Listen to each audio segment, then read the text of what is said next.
সহজে সামান্য কিছু উপকরণ দিয়ে বানিয়ে ফেলুন পোস্ত দিয়ে লাল শাকের ভাজা। এখানে আমি কড়াইতে সর্ষের তেল গরম করে দিয়ে দিয়েছি 5 ফোড়ন, দিয়ে দিচ্ছি কেটে রাখা কাঁচা লঙ্কা। এরপর ওই তেলের মধ্যে দিয়ে দেবো কেটে রাখা পেঁয়াজ। এরপর দিয়ে দিলাম ডুমো করে কেটে রাখা বেগুন। এবার উপর থেকে লবণ ও দিয়ে দিয়েছি হলুদ, দিয়ে সামান্য ভাজতে হবে। এবার কেটে রাখা লাল শাকগুলো দিয়ে দিচ্ছি।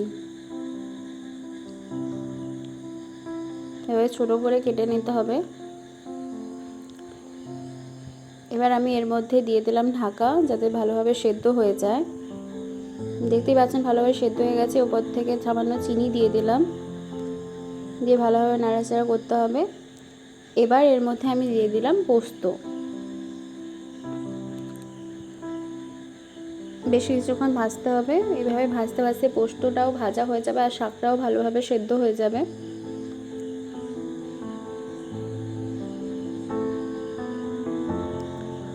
এরপর দিয়ে দিচ্ছি ভেজে রাখা বাদাম। একটু বেশি করে বাদামটা দিলে খুব ভালো লাগবে। রেডি হয়ে গেছে আমাদের পোস্ত দিয়ে লাল শাকের ভাজা।